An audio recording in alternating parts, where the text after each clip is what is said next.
Hello দিদি বেরে, দেখেন আমি আজকে পনির দিয়ে পকোড়া বানাবো। ঠিক আছে, এই যে পনিরের প্যাকেটটা, এটা অনেক ভালো আছে। এটা মালাই পনির, এটা টেস্ট আলগা আছে এটা। ঠিক আছে, এখন দেখেন পকোড়া বানাতে কী কী লাগে। আর বানাবো কেরালা, এগুলার পকোড়া বানাবো। ঠিক আছে, এখানে দেখেন এটাকে আমি কাটছি।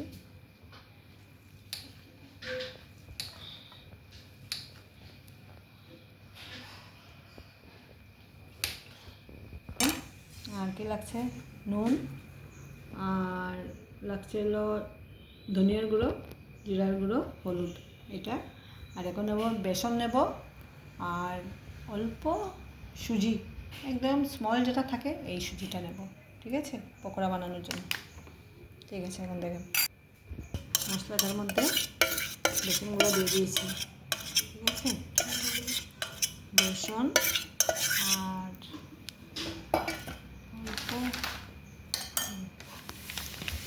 1 স্পুন দিতে হবে, যতটা বানাবেন। দেখেন সুইটা দিয়ে দিয়েছি, একটু জল দিয়ে দেবো।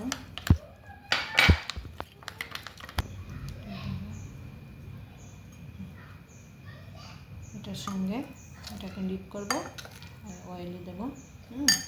আর এরকম করলা বাচ্চারা তো খেতে চায় না, না এরকম করলা রেখেছি, দেখেন এটাকে এরকম এটার মধ্যে দিয়ে ডিপ করে ভেজে দেবো। দেখেন করলাটাকে এরকম করে দিয়েছি। এরকম কেরালা দিলে খেতে ভালো লাগবে, আমরা খেয়েও নাই দেখেছি। পকোড়া টাইপ বানাবেন, আর একটু চটপটা মশলা থাকলে অল্প দিয়ে দেবেন। ঠিক আছে, এটা অল্প একটু বেশি দিতে লাগবে এটাতে।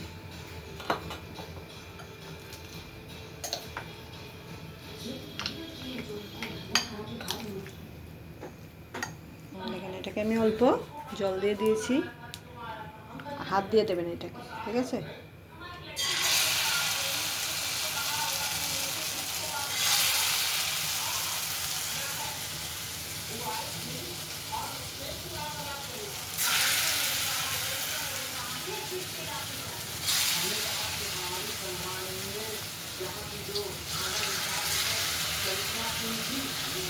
কাঁচা কাঁচা খেতে আর তো ভালো লাগে না, এরকম অল্প ফ্রাই করে দিলেও খেয়ে নিতে।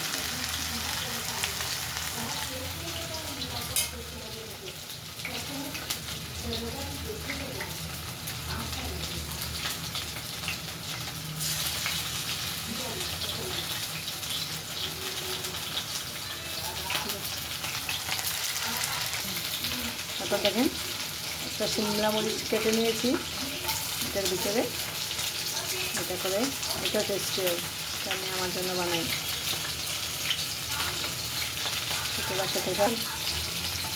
এটাকে আর কিছু দিয়ে ফিল করতে লাগবে না, কেন এটাতে অলরেডি দুটাই ফিল আছে, পনির আছে, মশলাও আছে সঙ্গে।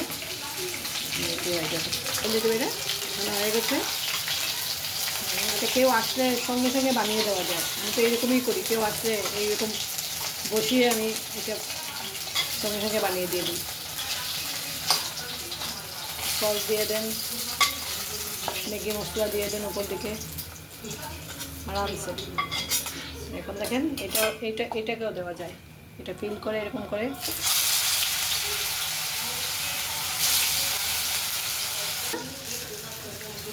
দেখেন এটা এখন হয়ে গেছে। আমি মরিচের ব্যাক সাইডটাকে এটাকে ফ্রাই করি। ঠিক আছে, এটা করতে লাগবে, ভিতরেটা একদম টেনে দেয়। আর অল্প ডিপ করে যদি মনে করে আরও ফ্রাই করবেন, বেশি করে তেল দিয়ে, এটাও পারবেন, কেউ আসলে সঙ্গে সঙ্গে সময় কম থাকলে দেওয়া যায়। এগুলো তো সাউথে অনেক খায়।